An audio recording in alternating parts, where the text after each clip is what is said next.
7장 1절로 봉독하겠습니다. 내 하나님 여호와께서 너를 인도하사 내가 가서 차지할 땅으로 들이시고 내 앞에서 여러 민족 헷 족속과 기르가스 족속과 아모리 족속과 가나안 족속과 브리스 족속과 히위 족속과 여부스 족속 곧 너보다 많고 힘이 센 7 족속을 쫓아내실 때에 내 하나님 여호와께서 그들을 내게 넘겨 내게 치게 하시리니 그때 너는 그들을 진멸할 것이라. 그들과 어떤 언약도 하지 말 것이요 그들을 불쌍히 여기지도 말 것이며 또 그들과 혼인하지도 말지니 내 딸을 그들의 아들에게 주지 말 것이요 그들의 딸도 내 며느리로 삼지 말 것은 그가 내 아들을 유혹하여 그가 여호와를 떠나고 다른 신들을 섬기게 하므로 여호와께서 너희에게 진노하사 갑자기 너희를 멸하실 것임이라. 아멘. 4절까지 봉독해 드렸습니다. 자, 오늘 신명기 7장은 계명을 지킬 이유에 대해서 살펴보는 시간입니다. 하나님께서 언약 자손들을 호렙산까지 인도해 놓으시고 그들에게 10계명을 주셨습니다. 지난 주간에는 그 계명을 주시는 이유를 말씀하셨는데 오늘은 그 계명을 언약 자손들에게 지키라고 하시면서 그 지켜야 되는 이유, 왜 그것을 꼭 지켜야만 되는가라고 하는 그 이유를 밝혀주시는 내용이 되겠습니다. 먼저 1절로 5절에서는 언약 자손들에게 가나안 족속들과는 언약하지 말라고 하시는 장면이 되겠습니다. 제가 조금 덜 읽었지만 5절까지 마저 읽어보면요. 단순히 언약만 하지 말라는 것이 아니고 오직 너희가 그들에게 행할 것은 이러하니 적극적으로 그들에게 행할 일도 있어요. 일단 그들과는 약조를 맺지 말라는 거거든요. 쉽게 말하면 그들과 함께 하지는 말라 그 말이에요. 함께 하지는 말고 오히려 그들에게 이렇게 하라 하는 말씀이 있는데 그것은 그들의 제단을 헐며 주상을 깨트리며 아세라 목상을 찍으며 조각한 우상들을 불사를 것임이라. 그들을 완전히 진멸을 시켜라. 그런 얘기예요. 어찌 보면 조금 무서운 얘기죠. 왜 하나님께서 언약 자손들에게 가나안 족속과는 언약을 맺지 말라고 하는가? 그리고 그 다음 이제 6절로부터는 너희는 하나님의 성민이다. 성민이기 때문에 이미 성민이 되었다고 하는 것은 하나님이 완전히 구별시켜 놨다는 얘기예요. 구별된 그야말로 하나님의 백성이 됐다 그 말이죠. 그냥 단순히 약속을 받은 이스라엘 백성이다 차원이 아니라 이미 하나님의 것으로 부르심을 받고 하나님의 것이 된 자들, 하나님의 것이에요. 하나님의 것. 원래 크리스찬이라고 하면 크리스찬이라는 말 자체가 그리스도의 것이라는 뜻입니다. 그리스도에게 완전히 속해버린 사람. 그러니까 그는 어찌 보면은 자기 개인이 그대로 살아있고 그리스도가 옆에 와 있는 게 아니고 아예 그리스도에게로 들어가 버린 사람이에요. 그리스도에게 들어가 버렸으면 그리스도의 지시를 받아야 되고 머리이신 그리스도의 지시를 받아야 되고 그리스도가 원하는 대로만 가야죠.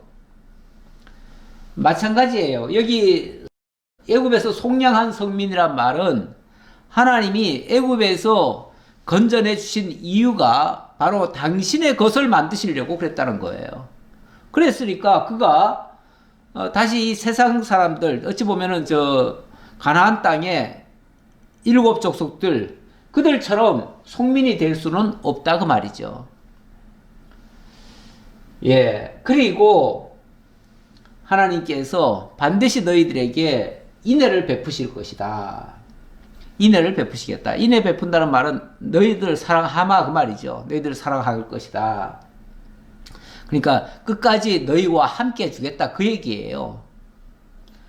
그 다음 끝에 가면은 16절 이하에서는 약속을 잊고 두려워하면 올무가 될 수 있다. 쉽게 말하면 그 땅 백성들 보면서 두려워 떨지 말아라, 그 얘기죠. 우리가 새로운 환경을 보면 그곳이 미지의 세계 같고 미처 경험하지 못한 곳이기 때문에 우리가 두려워할 수 있습니다. 그런데 그런 것들을 두려워하지 말아라. 두려워하면 걸린다. 원래 두려워하면 지는 겁니다. 예. 5절까지 조금 전에 읽어드렸는데요. 왜 가나안 족속과는 언약할 수 없는가? 일단 왜 언약하지 말라고 하는가를 설명하기 위해서 하나님의 성민이 되었기 때문에 그렇다 그 말이죠. 이 세상에 여러 민족들이 있는데 그 민족들과 똑같은 민족들이라면 당연히 사이좋게 지내야지요. 사이좋게 지내야 되고 어디를 가든지 만약에 남의 나라에 가면은 그 나라를 존중해 줘야죠. 오히려 인정을 해야 되고 존중을 해 줘야 되고. 그런데 지금 이스라엘 백성은 그런 차원이 아닙니다. 수많은 인류 중에 한 족속이 아니고요. 하나님의 사람으로, 하나님의 것으로 완전히 구분된 사람입니다. 그래서 성민이라고 표현을 한 거예요. 성민이기 때문에 다시 송민처럼 가나안 족속들 사람들처럼 그렇게 살면 안 된다, 그 얘기죠. 그 안 되는 이유를 몇 가지를 얘기를 해보면, 한마디로 말하면 하나님이 거룩하신 분이고 너희도 거룩하게 구별했다. 그 구별된 백성을 성민이라고 그래요. 오늘 우리들을 가리켜서 하나님이 뭐라고 그러냐면 너희는 성령이 거하는 성전이다. 또 너희는 거룩한 무리들, 바로 성도다, 이렇게 얘기를 합니다. 성도. 원래 성도라는 말도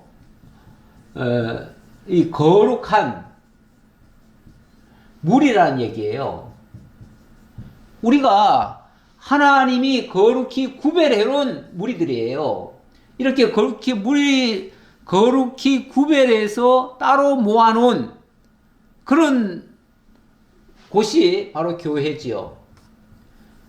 교회에 우리가 그 알맹이들인 거죠. 그 알맹이들, 바로 거룩한 무리들, 그 성도들이에요. 자, 이렇게 하나님이 구별해 놨기 때문에 이렇게 구별된 모습으로 살아야 된다, 그런 얘기겠죠.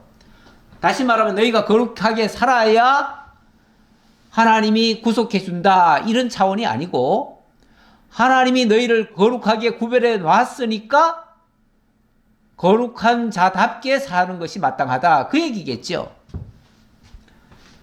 레위기의 11장 이하에 보면 이런 말씀이 있어요. 나는 너희의 하나님이 되려고 너희를 애굽 땅에서 인도하여낸 여호와라. 하나님이, 나는 너희의 하나님이 되려고 너희를 애굽 땅에서 인도해냈대요. 그러면서 내가 거룩하니 너희도 당연히 거룩해야 된다. 그렇죠. 거룩할지어다 했는데 그건 거룩하게 하신다는 얘기예요. 사실 거룩할지어다 하는 말은 엄밀하게 말하면 우리 보고 거룩하라라는 표현보다 하나님이 거룩하게 하시겠다라는 뜻이에요. 왜냐하면 당신이 거룩하신 분이잖아요. 이 거룩이라는 말은 다른 말로는 이게 구별이라는 말이에요. 구별 또는 성별, 뭐 같은 말이죠. 어찌 보면 기존에 있었던 그 모든 질서에서는 빠져나온 겁니다. 마치 출애굽한 것처럼, 애굽에 있던 사람들을 꺼내온 것처럼, 마치 구렁텅이에 있던 사람을 끄집어낸 것처럼, 이쪽에 있던 사람을, 이 절망 가운데, 죽음 가운데 있던 자를 끄집어내 가지고 생명 가운데로 인도한 것처럼 완전히 차원이 달라져 버린 거예요. 그러니까 과거 죽음의 그룹에 있다가 생명의 그룹으로 옮긴 거예요. 요한복음 5장 24절 이하에 보면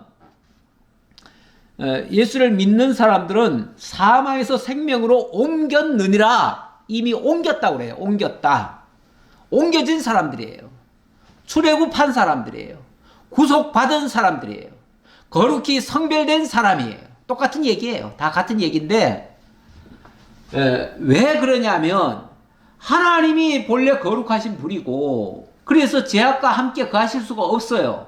그런데 우리를 당신 곁에 두고 싶어요. 두고 싶으니까 우리를 거룩하게 구별할 수밖에 없어요.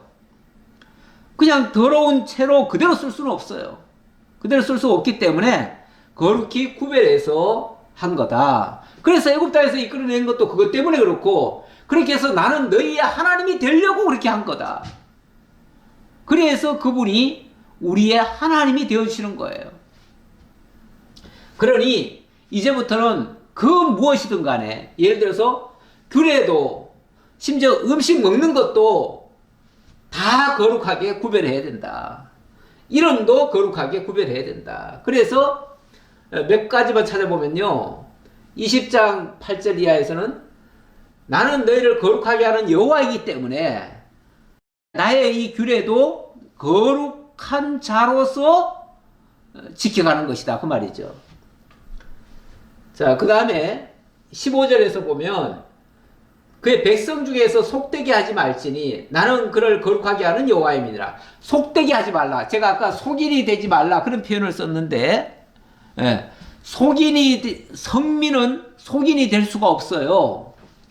만약에 성민을 다시 속인이 되게 한다면 여기 베드로후서의 말씀처럼 개가 토하였던 것에 되돌아가고 돼지가 씻었다가 더러운 우동이에 누웠다 하는 말과 같아요. 그걸 절대로 하나님이 용납하지 않으시죠. 심지어는 이름까지도 여호와에 대한 이름까지도 속되게 하지 말아라. 하나님의 이름 여호와, 그 여호와를 이 세상 어떤 이득을 취하는데 세상 목적을 달성하는데 그런 데 사용하지 말아라. 세상 것을 위해서 여호와의 이름을 파는 것도 옳지 않지요. 그런 면에서. 왜냐하면 나는 이스라엘 자손 중에서 거룩하게 함을 받을 것이니라. 나는 너희를 거룩하게 하는 여호와요.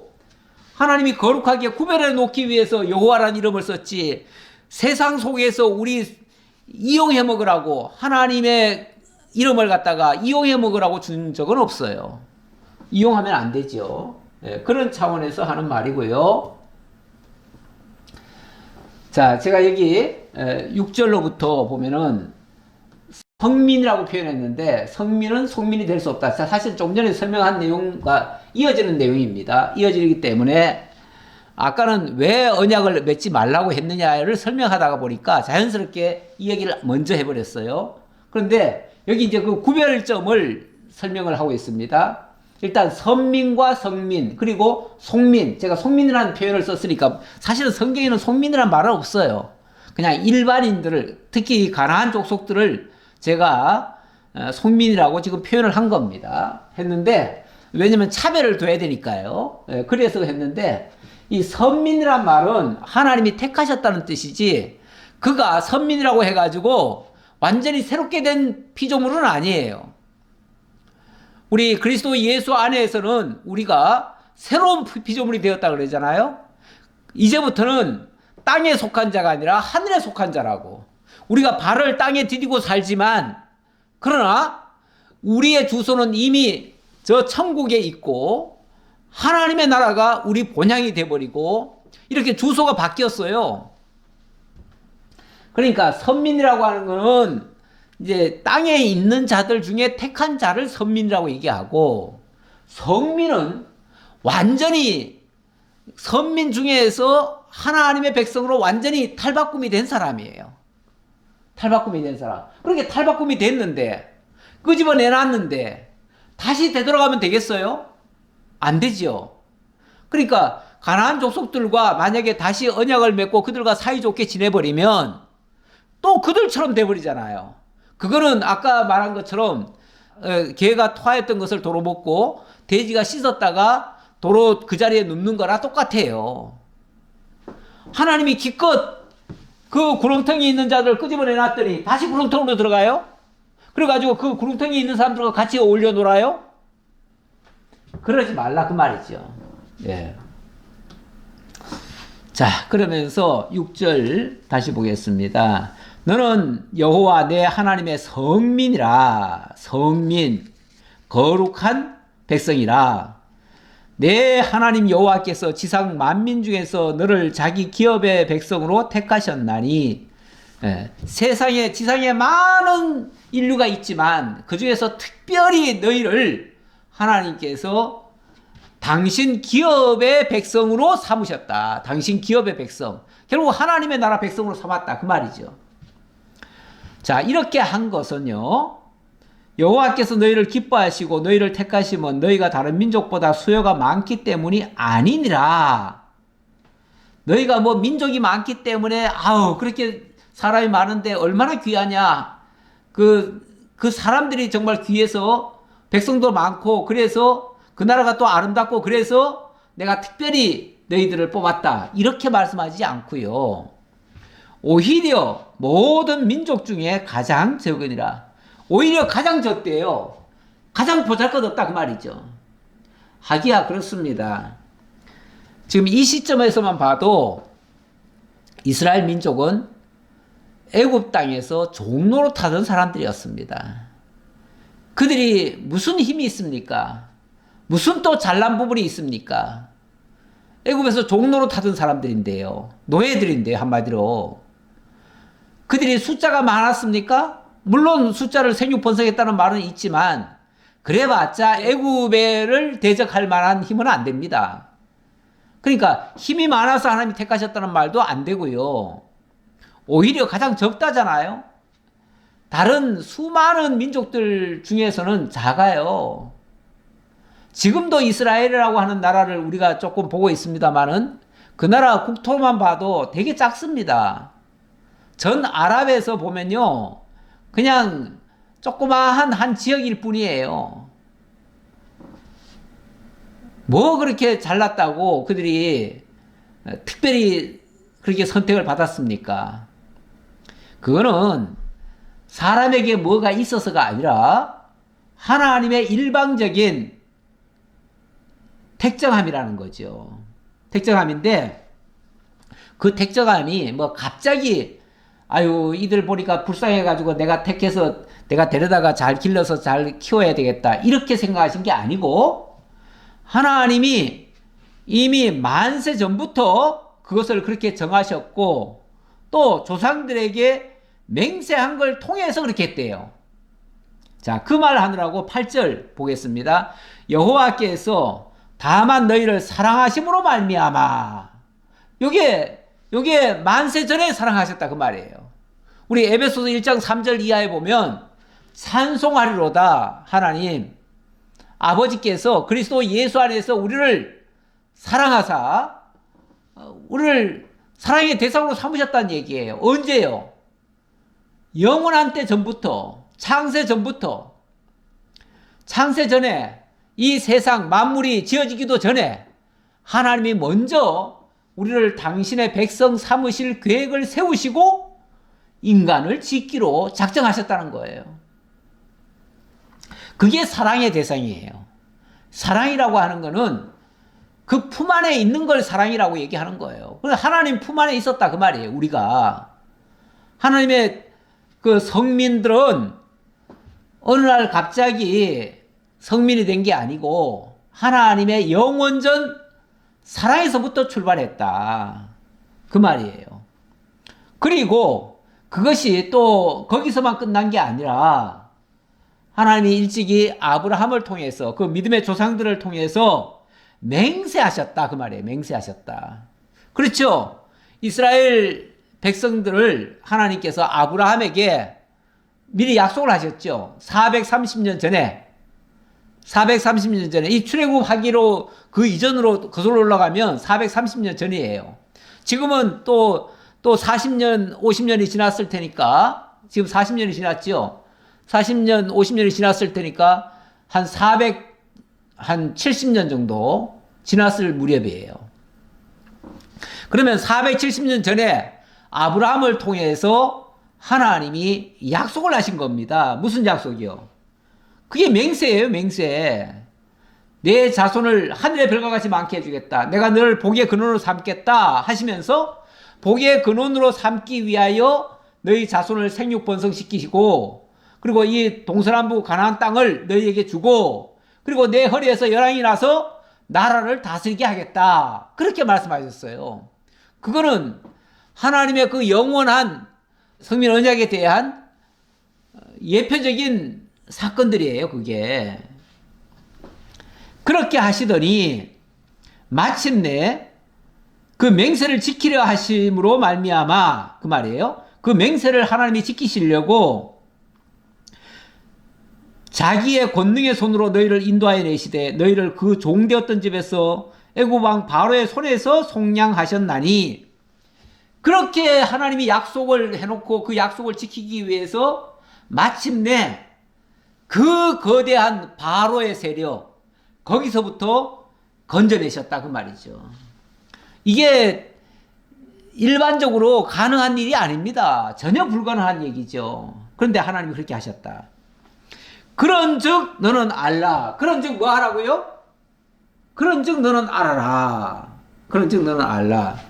오직 내 하나님 여호와는 하나님이시요 참신이다, 그 말이죠. 오직 하나님 여호와만이 참신이시다, 그 얘기예요. 그리고 신실하신 하나님이시라. 그분은 반드시 그 약속대로 지켜주시는 분이시다. 그러니까 어떻게 하라고요? 그를 사랑하고 그의 계명을 지키는 자에게는 천대까지 그의 언약을 이행하시며 인애를 베푸시되, 그를 미워하는 자에게는 당장에 보응하여 멸하시나니, 여호와는 자기를 미워하는 자에게 지체하지 아니하시고 당장에 그에게 보응하시느니라. 예, 여기 그의 언약을 지키는 자에게는 천대까지 언약을 이행하신다. 그렇죠. 지금 아브라함에게 하나님이 언약하시더니 지금 470년 만에 지금 이스라엘 민족이 여기까지 온 거 아닙니까? 그리고 이제 앞으로 그 땅에서 이제 몇백 년 더 지나가면 드디어 거기서 다윗을 통해서 나라가 세워질 거예요. 그때가 천대예요. 그때까지가 천년이라고 해요. 천년인데 결국 우리 하나님께서 아브라함에게 약속하시고 천년 후에 그 다윗을 통해서 그 언약을 온전히 성취해 주셔요. 우리 하나님께서 그 사실을 깨닫고 믿는 자들에게 반드시 그 약속을 지켜주신다. 이걸 지금 천대까지 그의 언약을 이행하시고 인애를 베푸신다, 그 얘기예요. 그 과정에 이스라엘 백성들의 실수가 많지요. 때로는 하나님을 배반하기도 하고 그러지요.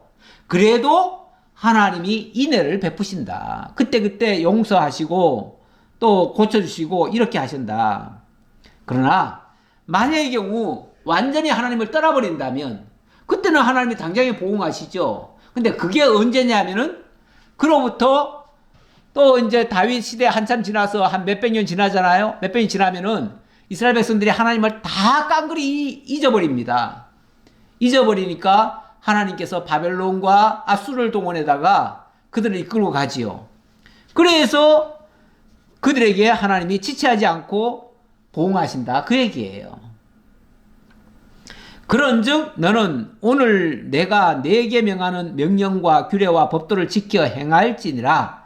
예, 이 말도 그러니까 뭐 하라고요? 그런즉 명령과 규례와 법도를 지켜 행하라 그랬는데, 지켜 행해야 하나님이 구속해 주시고 그 민족에게 복을 주시고 사랑해 주신다는 얘기가 아니라, 하나님이 이렇게 이미 성민을 만들어 주었으니 성민으로서 마땅히 그렇게 살아야 되지 않느냐, 그 말이죠.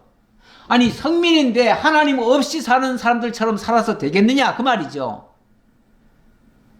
만약에 성민이 되었는데 하나님 없이 살아버리면 그거는 하나님 원래부터 하나님 없이 사는 사람들과 똑같지요.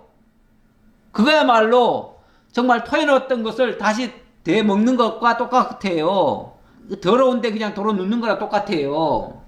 그래서 그렇게 하지 말라 그 얘기고, 그렇게 하기 위해서는 늘 하나님의 인도함을 받으라 하는 얘기고, 자기들의 힘을 의지하지 말고 그들과 언약과 결혼이나 이런 걸 하지 말아라. 그리고 그들이 가지고 있던 모든 우상 제단은 다 깨트려라. 이렇게 얘기하신 거예요. 자, 아까 하나님이 이렇게 성민으로 만드는데 그들이 뭐 잘나고 인구가 많고 뭐 훌륭한 일을 해가지고 그렇게 한 게 아니다라는 말씀을 했죠. 마찬가지예요. 우리 하나님께서 자기 백성들을 만드실 때 보면 고린도전서 1장 27절에 이렇게 얘기합니다. 하나님께서 세상에 미련한 것들을 택하사 지혜 있는 자들을 부끄럽게 하시고, 약한 것들을 택하사 강한 것들을 부끄럽게 하시고, 선한 것들과 멸시받는 것들과 없는 것들을 택해서 있는 것들을 폐하신다. 이렇게 말씀하셨어요.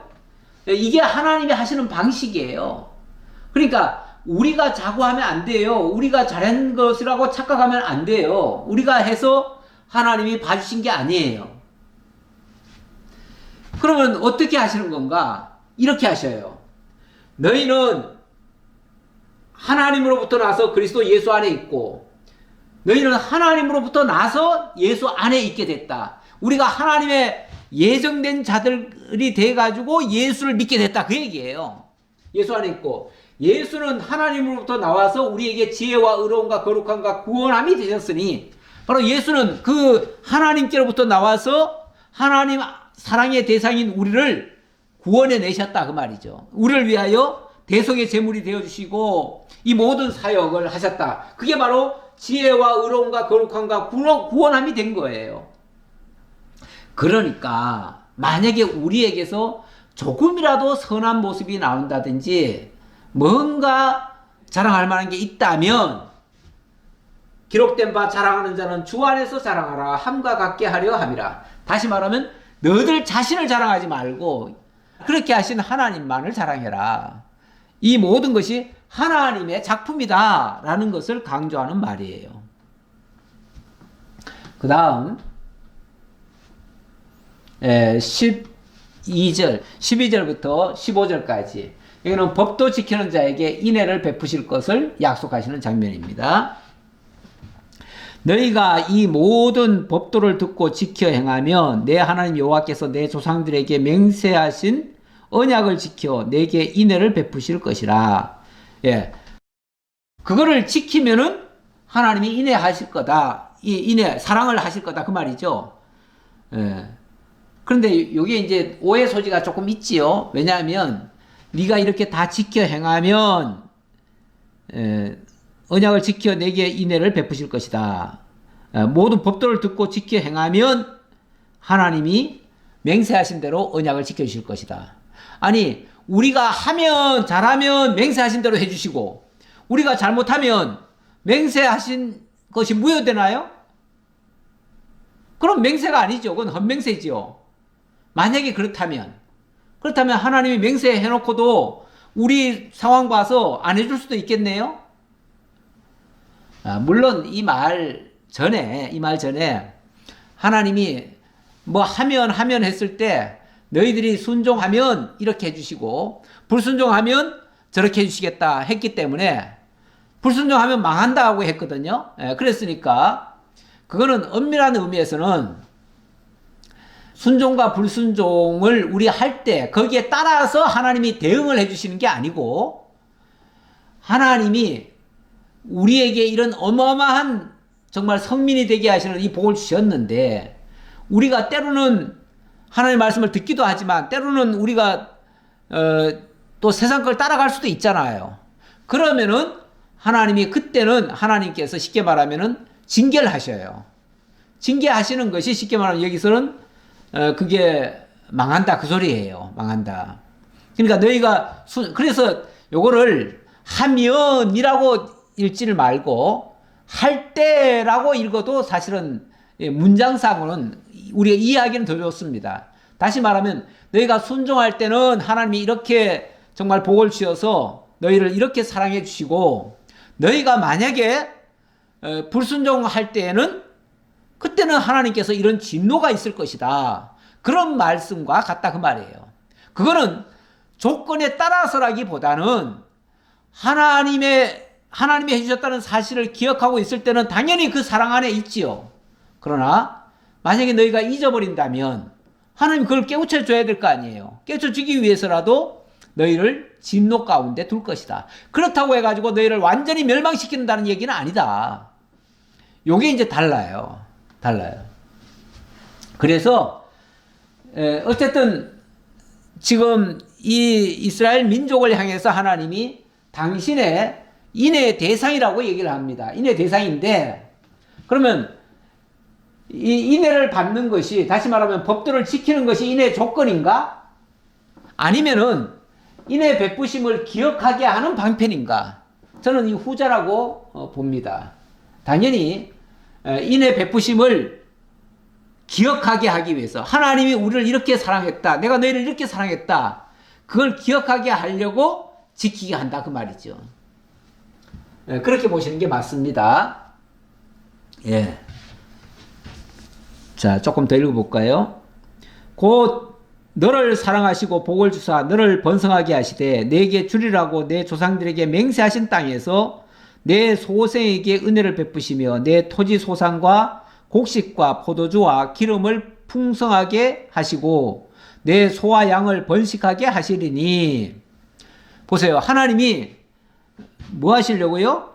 너를 사랑하시고 복을 주사 너를 번성하게 하시되 내게 주리라고 내 조상들에게 맹세하신 땅에서 그렇게 한다. 다시 말하면 하나님이 언약한 대로 한다, 그 말이죠. 예, 하나님이 복 주시기로 약속하셨잖아요. 히브리서 6장인가요? 거기 보면은 하나님 내가 너희를 반드시 복 주고 복 주리라 하시더니 진짜 그렇게 복을 주셨다라고 말씀하고 있잖아요. 그러니까 이게 이렇게 복을 받는 것이, 그리고 이렇게 사랑을 받는 것이 하나님의 언약에 근거해서 받는 것이, 이렇게 하나님의 말씀을 잘 들어야만 하나님이 사랑해주고 복준다, 이 얘기가 아니다, 그 말이에요. 먼저 복주는 게 먼저예요. 그래서 이렇게 하시는 그 하나님을 잊지 말아야 돼요. 잊지 말기 위해서 하나님을 늘 기억해야 되고 깨달아야 돼요. 하나님의 사랑을 계속해서 상기시켜야 돼요. 호세아서 6장 1절을 좀 가져왔는데요. 이걸 가져온 이유는 하나님 절대 잊어서는 안 된다. 하나님이 우리를 어떻게 사랑하셨는지 하나님을 알아야 된다. 그 얘기하려고 가져왔습니다. 오라 우리가 여호와께로 돌아가자. 여호와께서 우리를 찢으셨으나 도로 낫게 하실 것이고 치셨으나 싸매 주실 것이다. 이거는 어떤 경우 하나님의 진노 아래 있다 할지라도 그것 때문에 망했다라고 생각하지 말고 하나님께로 돌아가는 계기로 삼으면 된다. 그리고 하나님을 다시 기억하고 그 하나님을 제대로 알자, 그 얘기예요. 왜냐하면 여호와께서 이틀 후에 우리를 살리시며 셋째 날 우리를 일으키시리니 우리가 그의 앞에서 살 것이니까. 그러므로 우리가 여호와를 알자. 힘써 여호와를 알자. 우리가 여호와를 알아야죠. 에브라임아 내가 네게 어떻게 하랴. 유다야 내가 네게 어떻게 하랴. 너희의 인애가 아침 구름이나 시 없어지는 이슬 같도다. 사람의 인애라고 하는 거는요, 히뜩번뜩입니다. 뭐 좋을 때는 사랑합니다 해놓고는 조금만 안 좋으면 어떻게 이러실 수가 있냐 그러면서 하나님 앞에 원망해요. 네. 원망과, 그래서 한 입에서 찬송과 저주가 나올 때도 있어요. 때로는 이게 인간의 인애의 모습입니다. 그런데 우리 하나님은 그렇지 않다고 말이죠. 그래서 그 하나님을 제대로 알아야 되는데 하나님이 뭐라고 얘기하시냐면 나는 인애를 원하고 제사를 원하지 아니하며 번제보다 하나님 아는 것을 원하노라. 여기 하나님 아는 것을 원한다는 말은 우리 하나님이 그 인애의 주인이라는 것을 알아야 된다, 그 말이죠. 우리가 인애할 수 있는 것은 하나님의 인애로부터 온 겁니다. 다시 말하면 사랑을 받은 자가 사랑을 하는 거지, 사랑 안 받아본 사람은요 사랑할 줄도 몰라요. 그래서 옛날에 부모로부터 사랑을 못 받은 사람은요 자기 자식도 사랑할 줄 모르고요, 세상도 사랑할 줄 모르고요, 뭐 남에게 베푸는 걸 몰라요. 받아본 사람이 남에게도 베풀 수가 있어요. 사랑은 위로부터 사실은 물려받아서 내려주는 거예요. 그들은 아담처럼 언약을 어기고 거기에서 나를 반역하였느니라. 이렇게 반역하는 자들에게도 하나님의 보세요.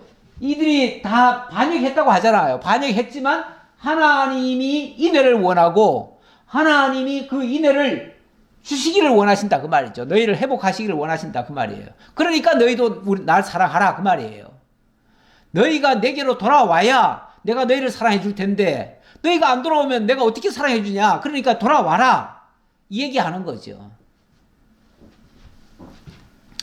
예, 이거는 사랑을 조건으로 해서 그들을 사랑해 주겠다는 얘기가 아니라 내가 너희를 사랑했으니 그 너희들이 내게로 돌아와야 내가 계속 그 사랑이 공급될 거 아니냐 그런 차원이에요.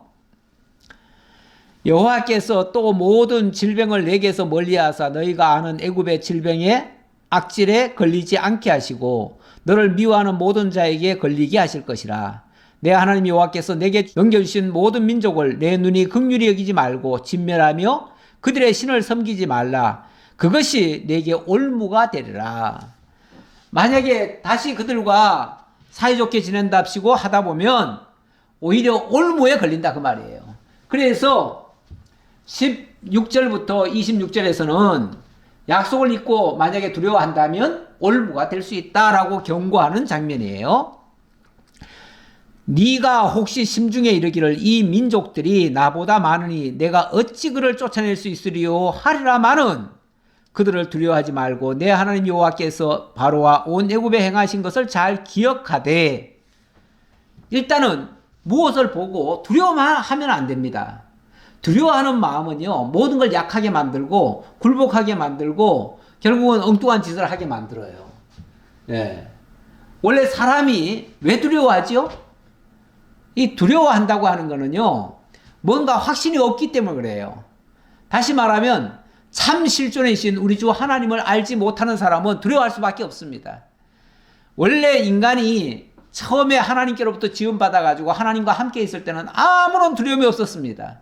왜냐하면 하나님이 모든 만물을 향해서 인간에게 굴복을 받게 했잖아요. 굴복하게 했잖아요.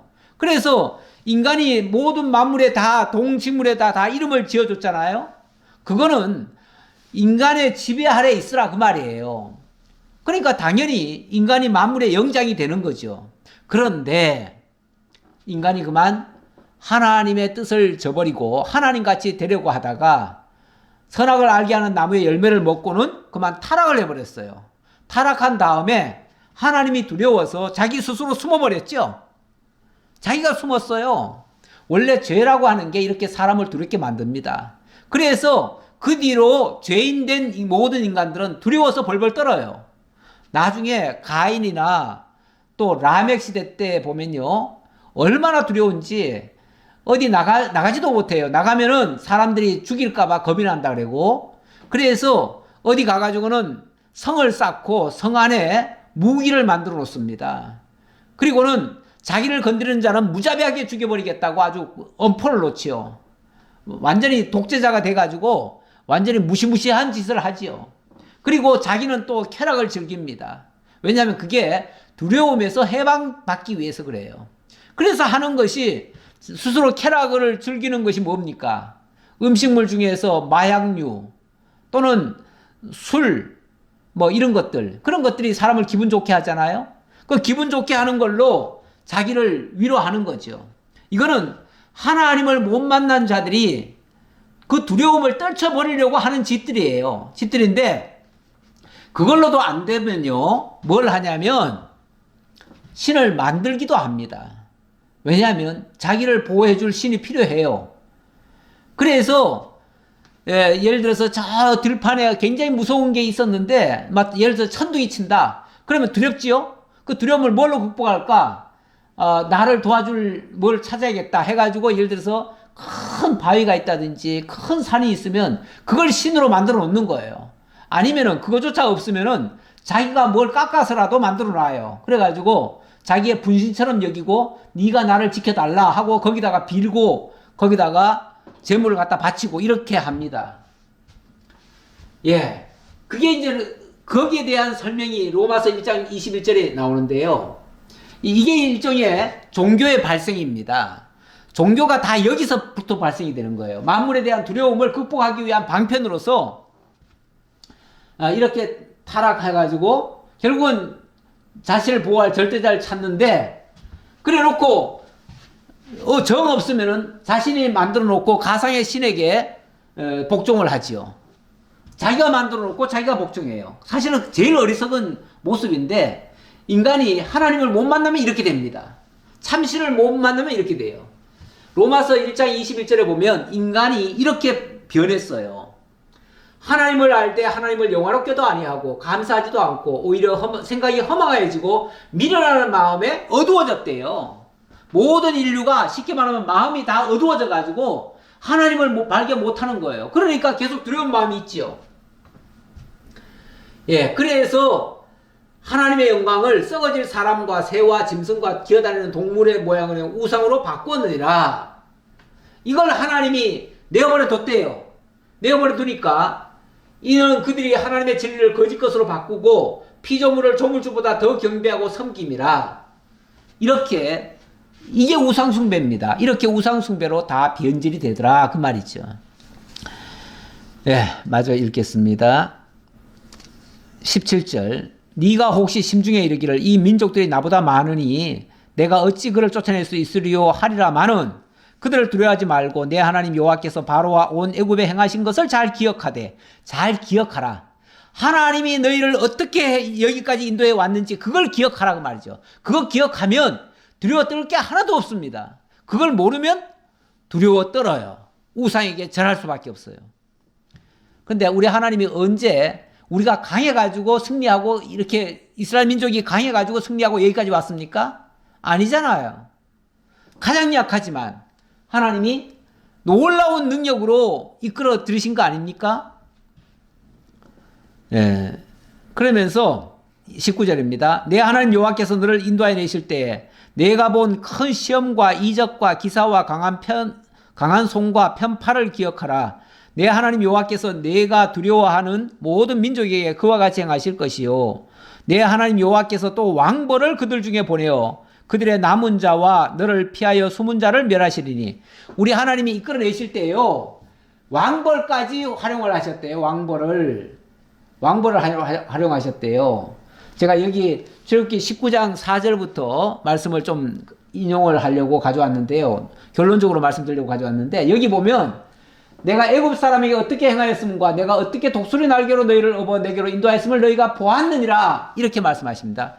우리 하나님이 여기는 지금 왕벌로 그들을 이끌어내셨다 그랬는데, 왕벌은 소위 말해서 바사랑 옥이나 그 주변의 나라들 있잖아요. 그 나라들이 이스라엘 민족이 가려고 하는데 길 막으면은 그것들을 하나님이 왕벌로 치신 거예요. 그리고 여기 독수리 날개로 업어서 인도했다는 말은 어찌 보면 이스라엘 민족들이 홍해를 건너고 광야를 지나왔잖아요. 그럴 때 사실 정상적으로는 살 수가 없습니다. 도저히 홍해도 건널 수가 없어요. 그런데 우리 하나님께서 가만히 서서 하나님이 어떻게 구원하시는가 보라 하시더니만 결국은 하나님이 다 한 사람도 다치지 않고 다 건너오게 하셨어요. 그게 독수리 날개로 업어서 인도하신 거예요. 예. 너는 그들을 두려워하지 말라. 너희의 하나님 여호와 곧 크고 두려운 하나님이 너희 중에 계십니다. 이렇게 크신 하나님이 너희 중에 계시는데 뭐가 두렵냐 그 말이죠. 그 하나님과 함께 가면 되는데, 그 하나님의 인도하시는 길이면은 뭐 아골골짝 빈들인들 어떻습니까? 어디든지 다 갈 수 있고 다 승리할 수 있지요. 예.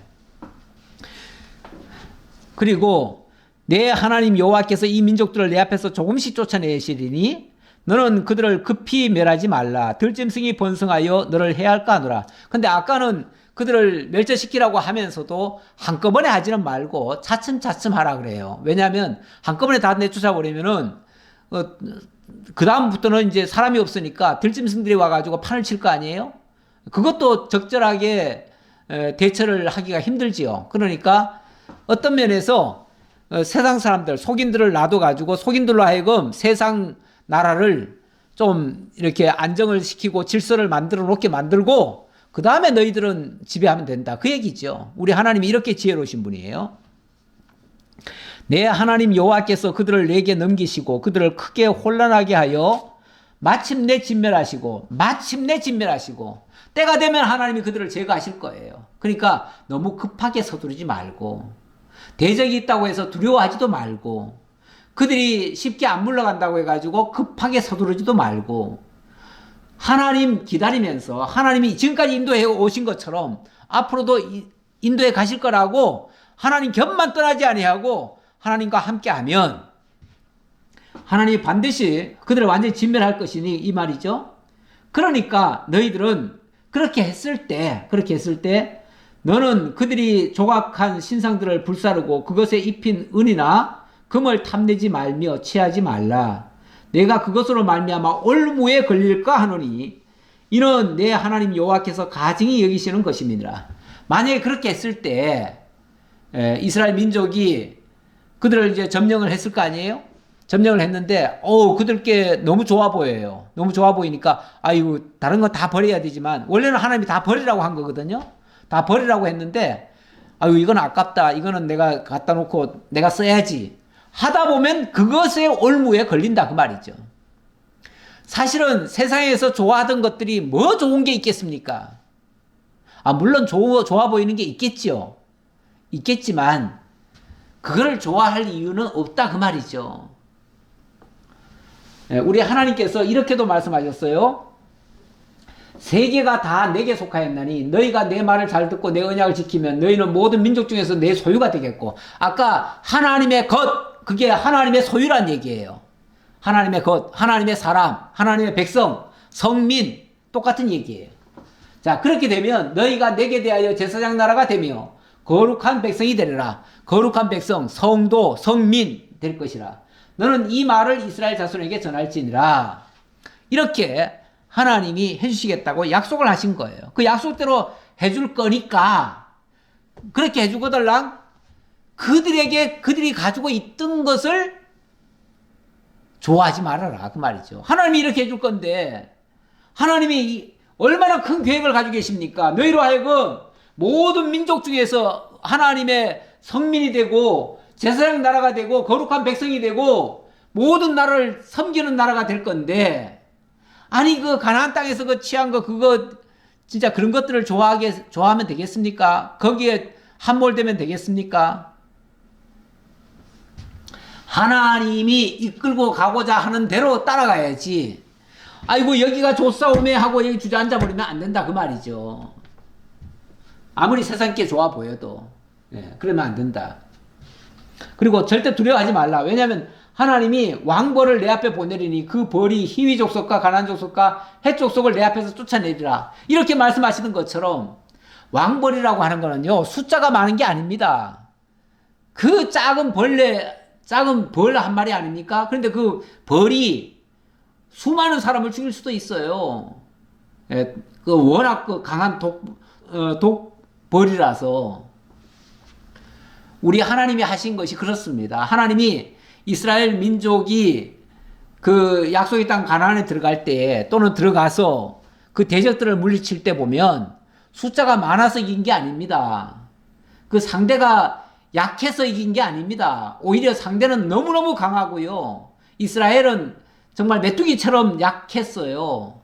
하지만 우리 하나님께서 예를 들면 기드온 전쟁 같은 경우 그 막 수십만의 군대가 몰려왔을 때 하나님이 기드온을 향해서 뭐라고 그러냐면은 군대 모집해서 대항해라 그러니까 처음에 32,000명 데려왔는데 너무 많다 하시면서 22,000명 돌려보내고 22,000명 돌려보내고 10,000명 남았는데 거기서도 이것도 너무 많다 그래가지고 다 돌려보내고 300명 가지고 나가게 하잖아요.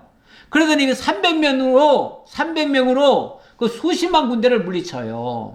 이게 하나님이 하시는 승리 공식이에요. 우리 하나님이 왕벌로 이기게 하시는 거예요. 그 강한 히위 족속, 가나안 족속, 헷 족속 하나님이 왕벌 보내면 다 물리칠 수 있어요. 자, 여기서 지금 초점은 뭐냐면 아까 그랬죠? 두려워하지 말라고요. 두려워하면 올무에 걸린다고요. 대적을 두려우면은 사람이 지는 겁니다. 두려우면 우상 만들게 되고요. 뭔가를 의지하게 돼요. 사람을 의지하게 되고요. 정 힘이 없으면 이웃 나라를 의지하게 되고요. 그래서 우리 하나님이 제일 싫어하는 게 그런 거 아닙니까? 나 외에 다른 신을 의지하지 말라. 나 외에 다른 신을 믿지 말라. 그 똑같은 얘기예요. 다른 신 의지하고 세상 다른 나라 의지하고 이것도 제일 바보 같은 얘기예요. 너는 가증한 것을 내 집에 들이지 말라. 너도 그것을 진멸당할까 하노라. 아니 가증한 것을 집에 들이지 말라고 했는데 예를 들어서 가나안 땅을 침범했다고 합시다. 그래서 그들을 하나님이 왕부를 보내가지고 그들을 물리쳤어요. 그런데 거기서 좋아 보여가지고 그걸 가지고 와서 집에 들여다 놓으면 그게 또 우상될 거 아닙니까? 그게 가증한 것을 집에 들이는 거예요. 그런 짓 하지 말라 그 말이에요. 아니 거기서 끄집어내놨더니 왜 그 속으로 다시 기어 들어갑니까? 그렇게 하지 말라. 너는 그것을 멀리하며 심히 미워하라. 그것은 진멸당할 것임이니라. 그 가나안 땅에서 빼앗은 거는요 하나도 쓸모가 없어요. 다 버려야 될 것들이에요. 그거는 오죽하면 하나님께서 그들을 다 쓸어버리겠어요. 왜요? 그 일찍이 창세기 15장에서 보면 하나님이 가나안 칠족속들을 심판을 해야 돼요. 심판을 하는데 지금 당장 이 땅을 빼앗아다가 너희들에게 주지는 않는다. 왜냐하면 400년 후에 너희들이 돌아와서 그때 내가 차지하게 하겠다. 왜냐하면 그때까지 이 백성들은 죄악 속에 푹푹 빠져들어갈 것이고 나중에는 죄악이 관영할 것이다. 그때 내가 너희들을 이들을 제거하고 여기에 살게 할 것이다. 이렇게 말씀하신 거거든요. 그러니까 가나안 땅이 지금 진멸당하는 거는요. 죄악이 관영해서 그래요. 관영해서 그러는데 그 죄악이 관영해 가서 쉽게 말하면 다 쓰레기가 돼버렸는데 그 쓰레기 된 것에서 주워다가 그걸 좋다고 쓰면 되겠어요? 안 되죠. 함께 멸해야죠. 그런 의미에서의 멸하라는 거지 막 인간을 무자비하게 죽여버리라 이런 식으로 얘기하는 말씀이 아니에요. 우리 하나님 정말 위대하신 분이십니다. 참으로 지혜로우신 분이시고 참으로 능력 있으신 분이시고 참으로 거룩하신 분이십니다. 그 거룩하신 분이 우리를 거룩하게 하시려고 당신의 사람으로 택하시고 예정하시고 때가 되면 불러서 예수 믿게 하시고 그리스도 예수 안에서 하나님의 의와 거룩함이 되게 하십니다.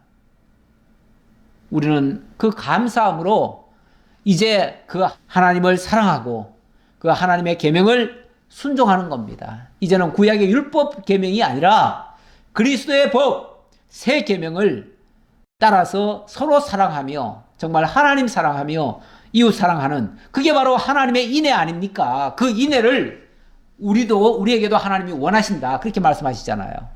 서로 사랑하며 살아가는 우리 성리로 교회 성도님들 다 됐으면 좋겠습니다. 감사합니다, 아버지. 오늘도 신명기 7장을 통해서 하나님이 계명을 주시고 그 계명을 꼭 지켜야 되는 이유를 여러 가지 각도에서 설명해 주셨습니다. 하나님이 먼저 우리를 택하시고 하나님의 성민 만들어 주시고 거룩하게 구별해 주셨으니 마땅히 우리도 하나님을 사랑하고 하나님의 뜻을 따라 살아야 된다는 것을 알게 해주셨습니다. 우리가 지켜서 구원을 얻겠다는 것이 아니라 정말 하나님의 사랑을 기억하고 잊지 않기 위해서라도 정말 하나님 사랑하며 살아가는 저희 모두가 되게 하옵소서. 함께해 주심을 감사드렸고 예수님 이름으로 기도하옵나이다. 아멘.